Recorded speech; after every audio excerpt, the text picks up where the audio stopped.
ঝুমকিকে চাপ দিয়ে দেবদত্তবাবুর কেসের সমস্ত সত্যিটা বের করলো অভি। হ্যাঁ বন্ধুরা, সম্পূর্ণটা জানতে ভিডিওটা প্রথম থেকে শেষ পর্যন্ত দেখতে থাকুন। ধারাবাহিকের শুরুতে দেখা যাচ্ছে ছুটি তো মেঝেতে শুয়ে আছে। অভি ইচ্ছাকৃত করে ঘরে এসে এসিটা বাড়িয়ে দেয়। এদিকে ছুটির তো এবার খুব ঠান্ডা লাগছে।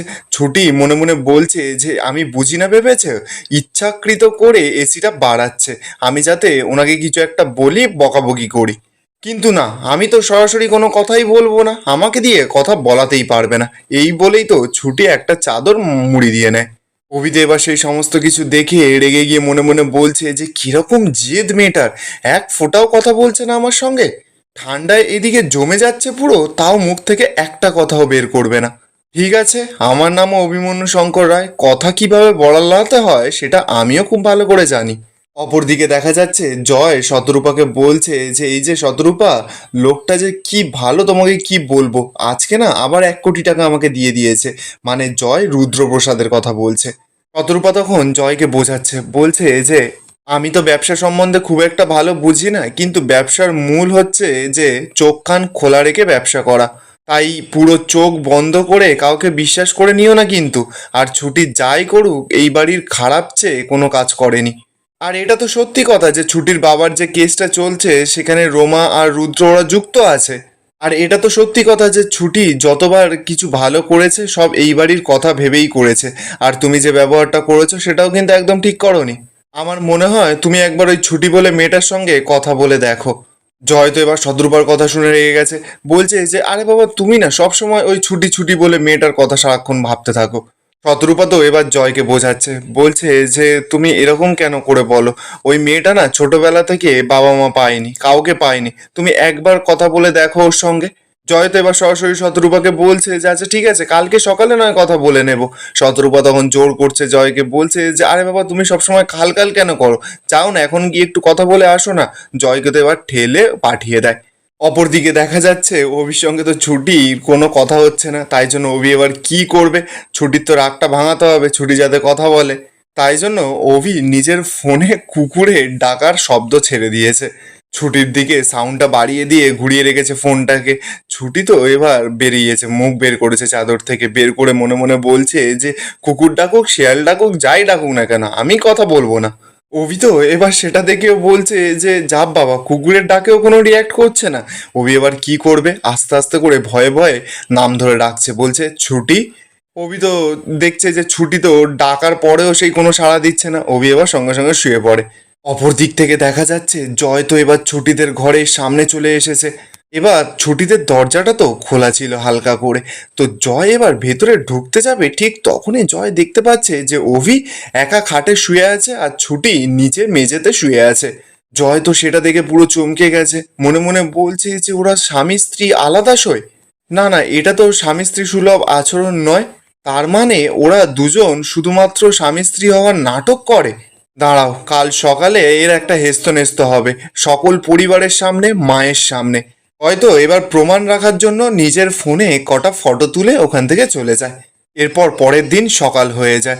নিচে তো সকলে ছুটি আর অভির জন্য অপেক্ষা করছে। জয় দেখে মনে হচ্ছে যে সকলকে যেন ফটোটা দেখিয়ে দিয়েছে। এবার তো সেই সময় ছুটি আর অভি সিঁড়ি দিয়ে নিচে নামছে। অভির তো ওদের মুখ চোখ দেখে একটু সন্দেহ হয়, সঙ্গে সঙ্গে তো ছুটিকে নিয়ে নাচানাচি শুরু করে দিয়েছে। সকলের সামনে অ্যাক্টিং করছে, ছুটিকে নিয়ে একটা রোম্যান্টিক গানে নাচছে। ছুটিতে এবার আস্তে আস্তে করে অভিকে জিজ্ঞাসা করছে যে হঠাৎ করে আবার এসব কি শুরু করেছেন। অভি তখন ছুটিকে সরাসরি বলছে যে দেখুন সবকটার মুখগুলো কেমন, দেখে মনে হচ্ছে কিছু না কিছু একটা ঘোটালা পাকিয়েছে। তাই জন্য দেখি নিচে কি সিচুয়েশন আছে, সেই বুঝে আমরা দুজন পারফরমেন্স দেব। এই বলেই তো ছুটি আর অভি নিচে চলে আসে। জয় তো এবার অভিকে একটা ফোনে ফটো বের করে বলছে যে তুই যেটা করছিস এটা এখন এটা সত্যি নাকি এই ফোনের ফটো এটাতে সত্যি। অভি তো এবার ভালো করে জয়ের ফোনে ফটোটা দেখছে। ছুটি তো এবার ফটোটা দেখে ভয় পেয়ে গেছে, মনে মনে বলছে যে যা বাবা, এই ফটোটা আবার কখন উঠলো, এবার তো মনে হয় আমার আর রক্ষে নেই। উকিল স্যার তো মনে হচ্ছে এবার কন্ট্রাক্ট ভাঙার জন্য কেসটাই আর লড়বে না।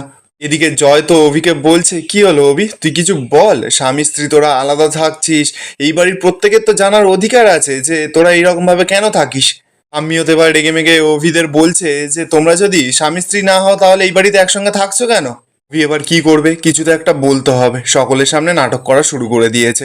জয়কে বলছে যে বাবা তুমি এরকম করবে, আমি না একদম আশা করিনি। জয় তখন অভিকে বলছে যে দেখ, এইটা তো আমাদের জানতে হবে যে তোরা বিয়েটা লিগালি নয় কি আচ্ছা আসল।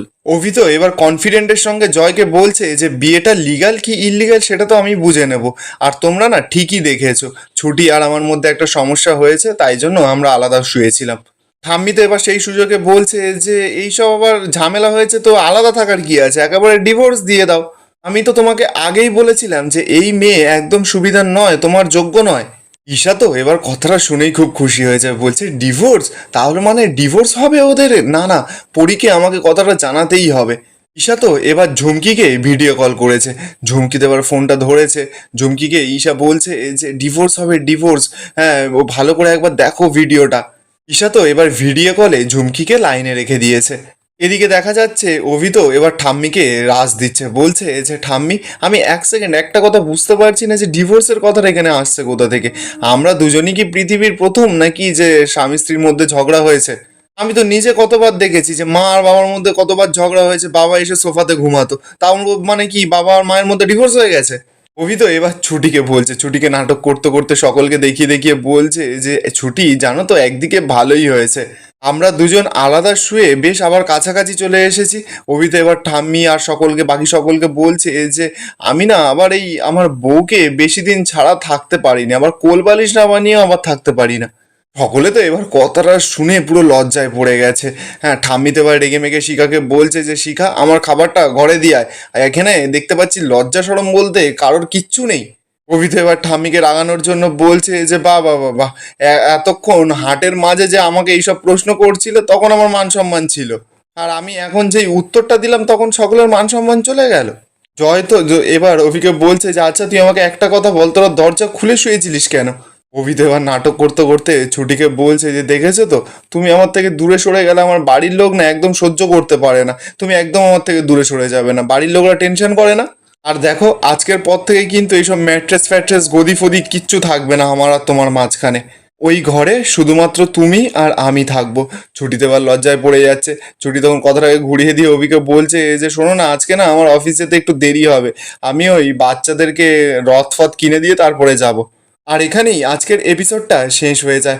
আপনাদের কেমন লাগছে ছুটি আর অভির এই জুটিটা কমেন্টে অবশ্যই জানাবেন, আর ভালো লেগে থাকলে চ্যানেলটা সাবস্ক্রাইব করে যাবেন।